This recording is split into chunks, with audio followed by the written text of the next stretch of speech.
nígbà tí àwọn kan tí wọ́n ń sá eré láàárọ̀ lọ́sàn-án lóru tí wọn ò fi ìgbà kankan fojú kan oorun nítorí kí àlàáfíà àti ìṣọ̀kan àti òmìnira kó lè dilẹ̀ Yorùbá.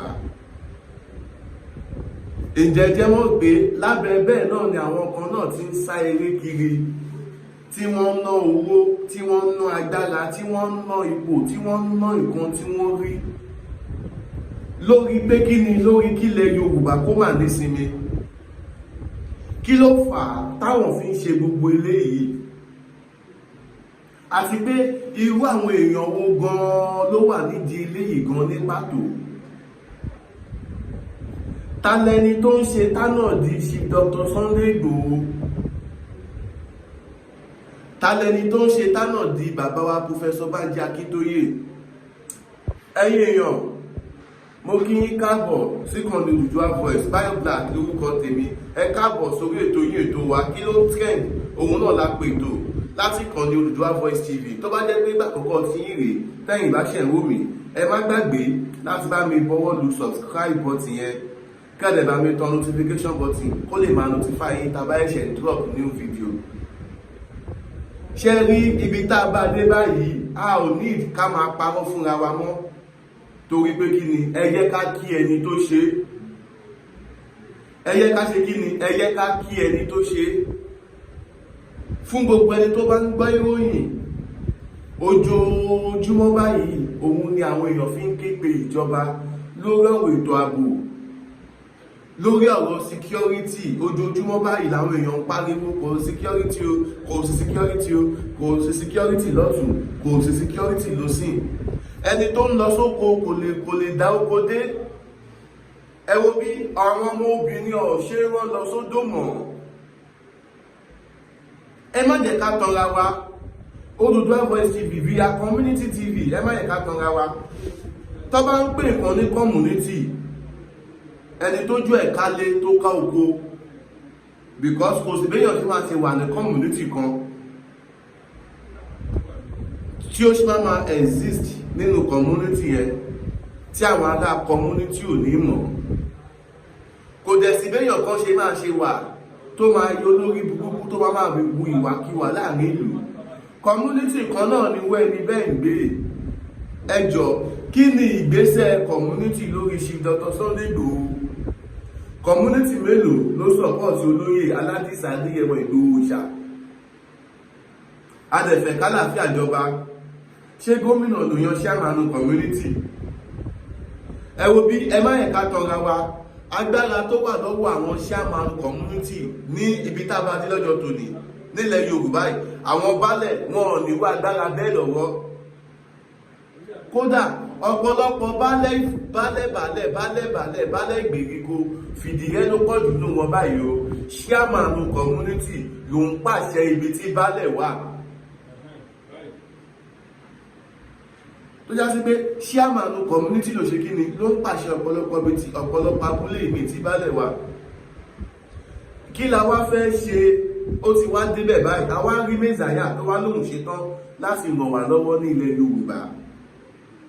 Àwọn wo ni wọ́n ṣe tánàdí Chief Dr. Sunday Igboho? Yorùbá nation mélòó ló wà? Ilẹ̀ Yorùbá mélòó ló wà? Ṣáwọn tí wọ́n jókòó sí ìlú òyìnbó, tí wọ́n ń fi ojoojúmọ́ sọ́kò ìbànújẹ́ ránṣẹ́ sí Nàìjíríà, tí wọ́n ń fi ojoojúmọ́ sọ́kò ìbànújẹ́ sílẹ̀ Yorùbá, ṣáwọn ló fẹ́ gborílẹ̀-èdè fún wa?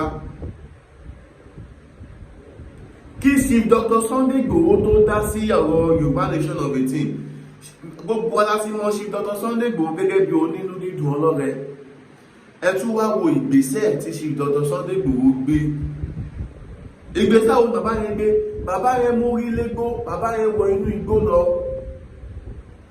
Ó bẹ̀rẹ̀ sí ní máa ṣe kí ni? Ó bẹ̀rẹ̀ sí ní máa wo gbogbo ibi táwọn Fúlàní tí wọ́n fi ṣe ibùgbé, tí wọ́n ti ń hùwà burúkú, tí wọ́n ti ń jíyàn gbé, tí wọ́n ti fi ń ṣe jọ́jọ́tọ̀ fi ń da ransom. Ta ni ó jẹ́ intermediary tó wà láàrin Fúlàní tó ń jíyàn gbé? Ẹ wo bí ó ní agbára irú èèyàn bí Chief Dr. Sunday Igboho sí. irú ọlọ́run ni ò sí o lótìtọ́, irú èèyàn ó pọ̀ rẹpẹtẹ, àmọ́ irú ìwọ tó bá jẹ́ bí Chief Dr. Sunday Igboho, ìwọ náà jáde, ìwọ náà take action lórí àlàáfíà ilẹ̀ Yorùbá. tó bá ti take ẹ̀, àwa náà máa gbé ẹ síta. ṣé ní Chief Dr. Sunday Igboho tẹ́ ẹ bá ń gbọ́ títí láéláéláé lọ́pẹ́ wà lọ́dọ̀ rẹ. ẹ wo bí mo sọ fún yín, ẹyẹ èèyàn, ẹ má fi ìka tó ń dùn yín, ẹ má fi sábẹ́ aṣọ, ẹ má ṣe kí ni, ẹ má fi sábẹ́ aṣọ. ẹ jẹ́ àdọ́dọ̀ Prophet Ṣúlòyè Táíwò, bàbá orí òkè àṣẹ àti agbára tó wà ní Gbẹ̀kú area ní Olódó ní ìlú Ìbàdàn. ẹ wo bí ẹ jẹ́ àdọ́dọ̀ Prophet Ṣúlòyè Táíwò yìí náà mú òní jó wa o. aràn mi sí gbogbo ẹ̀yin abiyamọ tẹ̀ ń láǹfààní tẹ̀ sí gbọ́ mi ní àkókò yìí. mo sọ pẹ̀lú àṣẹ Olódùmarè, gbogbo agbára tó lòun fòkò ọmọ ká ọmọlé lórúkọ Jésù, iná Ọlọ́run kò jó wọn dànù. gbogbo alágbára tó lòun fọmọ rẹ jẹun níyà, gbogbo alágbára tó lòun gbẹ̀san lára ọmọ rẹ, lórúkọ Bàbá tọmọ tẹ̀mí mímọ́ o, agbára Ọlọ́run kò ṣe ìdájọ́ wọn. nínú ìwé Ọba kẹ́nẹ́ orí 3 ó ní mo wò ó fín, ikú ọmọ kì í ṣe tèmi.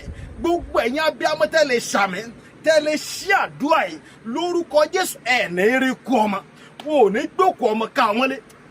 ẹ gbọ́ mi sà, Olúwa rán mi láti gbàdúrà fún àwọn abiyamọ àti gbogbo ẹni tó nílò àdúrà. ẹ̀rọ ìbánisọ̀rọ̀ tí wàá fi pè mí rè o 070 25 47 5427 070 25 47 5427. ẹ jẹ́ ká jọ gbàdúrà, gbogbo tó kẹ́ máa là kọjá lórúkọ Jésù, ẹ máa rí ìyanu, ògo Ọlọ́run máa farahàn, ìyanu máa ṣẹlẹ̀. Jésù Olúwa wa, àmín. Àmín, àmín, àmín ní orúkọ Jésù. ẹ wo bí ẹ̀yin onígbìyànjú, òun náà ni Ọlọ́run wa o. kí la sọ fún yín, ẹ̀yin onígbìyànjú, ẹ̀yin ẹ̀ lọ́lọ́run wà. à ń sọ ti Chief Dr. Sunday Igboho lónìí. ohun tí Chief Dr. Sunday Igboho ṣe ní ti dáadáa, èyí má ló fà á tá a fi ń pariwo Ìgbòho lọ́tún Ìgbòho lósìn. ẹ má ẹ̀ka tọ́ra, ọ̀pọ̀lọpọ̀ èèyàn ló ń pè mí lábẹ́ aṣọ Tony Bayo Black, kí ló ń ṣe ẹ̀? ṣé kò sí nǹkan míì tó lè sọ ni? mo dẹ̀ wò báyìí pé gbà mí, kí ni ẹyin bí nǹkan míì wo lẹ tó fẹ́ kí n sọ? tí Chief Dr. Sunday Igboho ṣì ń wá amnesty, tí Chief Dr. Sunday Igboho ṣì ń síkì fún freedom. ó yá, irú ètò wo ni kí n wá ṣe? bàbá tó kọ ìṣòro látàrí pé kí ni ó gbèjà ilẹ̀ Yorùbá, látàrí pé kí ni ó ń wá ìṣọ̀kan fún ilẹ̀ Yorùbá. ẹ̀yin náà ẹ wo gbogbo àwọn lọ́ba wa nísìn. ẹ wo bí àwọn olóṣèlú bó ṣe ń ṣe divide and rule lé wọn lórí. ẹ wo báwọn olóṣèlú ṣe ń ṣe divide and rule bó ṣe ń ṣe lé wọn lórí. kí ló fà á? olóṣèlú tí ó rẹ́dí àti ṣe dáadáa, wọn ò lè wọlé ìbò torí wọn kì í lówó lọ́wọ́. olóṣèlú tó fẹ́ ṣe dáadáa, tó ní dáadáa lọ́kàn, tó ní dáadáa nínú àjẹ́ndà ẹ̀, ẹ lọ wò, kò lè rówó ná yàfùyàfún. bọ́dẹ̀ ṣe design òṣèlú Nàìjíríà, ẹni tí ó bá rówó ná yàfùyàfún kò lè débì kankan, kò lè ṣe kí ni, kò lè débì kankan.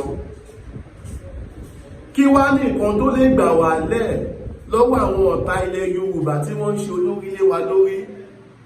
kò kìí ṣe gbogbo olórí ni ò dáa o, olórí tó bá ṣe dáadáa ẹ yẹ ká gbé fún un. ètí Chief Dr. Sunday Igboho ṣe lónìí, òun là ń sọ o. kí ni ìwọ tó ń wò mí, kí ni ìwọ náà fẹ́ jẹ́ kó sọ nípa ẹ lọ́la? èyí ọ̀wà àmọ̀ràn Bayo Black lórúkọ tèmi. mo sọ ìmúdúró náà tún dijọ́ mi ìjọ rí. a ó máa bọ̀ bẹ́ẹ̀ ní ìbẹ̀ṣù àtẹ́lẹsẹ̀, a sì máa bẹ̀ náà wò. gbogbo ẹni bá náà má bọ̀, òun náà là ní débá láṣẹ Elédùmarè. mo sọ ìmúdúró náà, ire o.